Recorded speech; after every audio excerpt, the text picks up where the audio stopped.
सभी को नमस्कार। तो आइए आज हम पढ़ेंगे शब्द विचार। शब्द विचार पढ़ने से पहले हम वर्ण विचार जो है वो पढ़ चुके हैं। तो वर्ण विचार में ऑलमोस्ट हम सब कुछ कवर कर चुके हैं, लेकिन फिर भी अगर कुछ और छूटता है या बचता है तो उसके लिए मैं एक वीडियो और बना दूंगी शेष भाग का।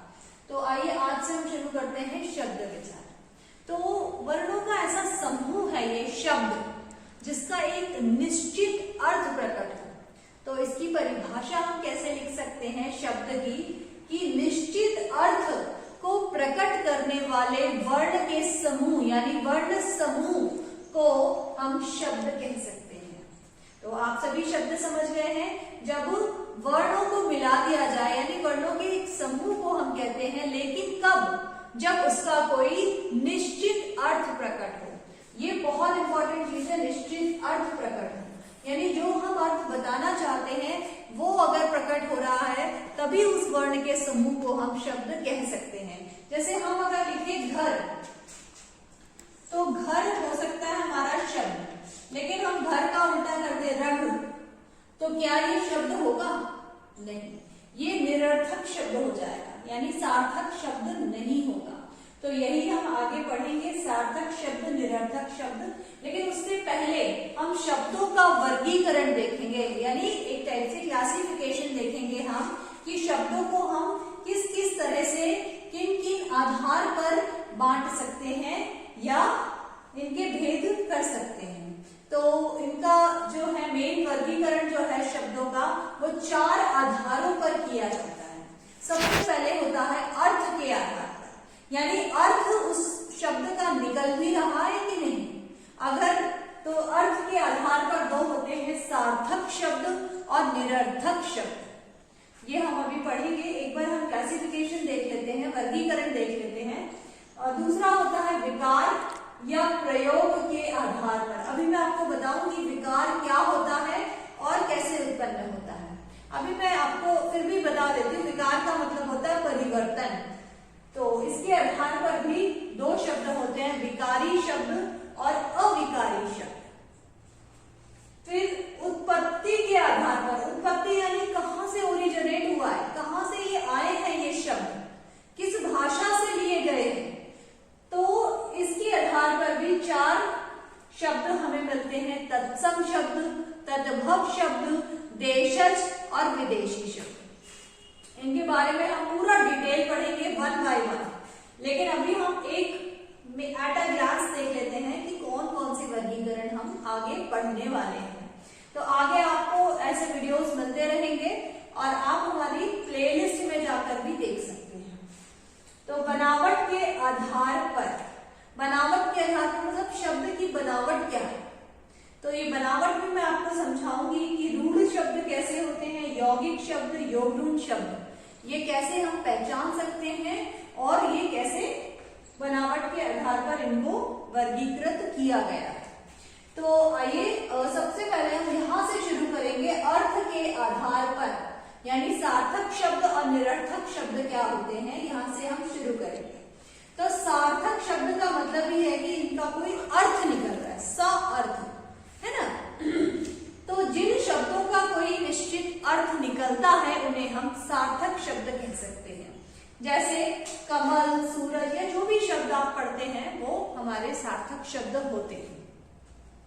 वही निरर्थक शब्द यानी जिसका अर्थ नहीं निकलता, यानी नहीं निकलता, उनको हम कहते हैं निरर्थक शब्द। तो निरर्थक शब्द में जैसे आप कमल की जगह मक्कल लिख दे तो क्या उसका कोई अर्थ है? कहने को तो ये भी वर्णों का समूह है, इसमें भी वर्ण जुड़े हुए हैं।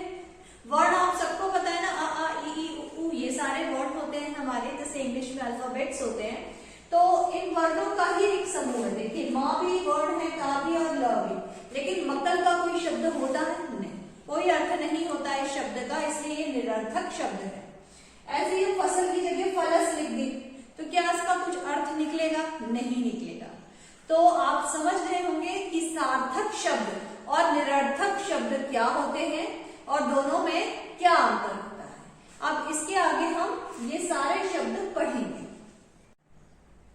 आइए शब्दों के वर्गीकरण में हम दूसरा पढ़ते हैं विकार के आधार पर।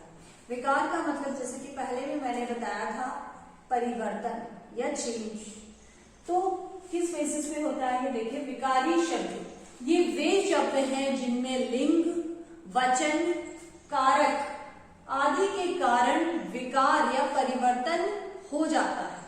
तो ऐसे शब्दों को हम कहते हैं विकारी शब्द। विकार यानी इसमें परिवर्तन हो।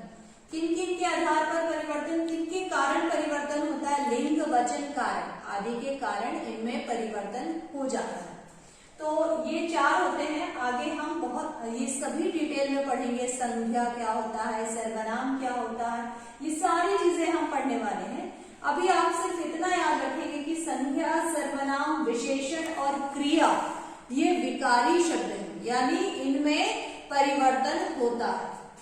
अविकारी शब्द, यानी जिनमें विकार उत्पन्न नहीं होता या परिवर्तन नहीं होता, लिंग, वचन, कारक आदि के कारण कोई परिवर्तन नहीं होता। यहाँ पे कारण आप लिख लेंगे, यहाँ आदि के कारण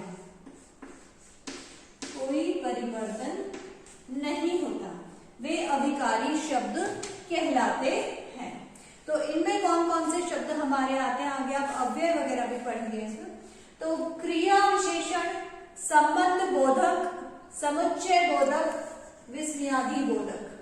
ठीक है, ये चीजें भी आप पहले पढ़ चुके होंगे, जैसे संज्ञा, सर्वनाम, ये तो आप बचपन से पढ़ते आ रहे होंगे। संज्ञा जैसे इंग्लिश में आप पढ़ते हैं नाउन, मतलब किसी का भी नाम होता है ये बेसिकली। सर्वनाम भी आप पढ़ते ही हैं कि संज्ञा के स्थान पे जो शब्द इस्तेमाल किए जाते हैं। अभी मैं शॉर्ट में बता रही हूँ, जब ये सारी चीजें हम डिटेल में पढ़ेंगे तो हम हर एक एक चीज देखेंगे, इनके भी क्लासिफिकेशन हम देखेंगे, इनकी वर्गीकरण भी हम देखेंगे।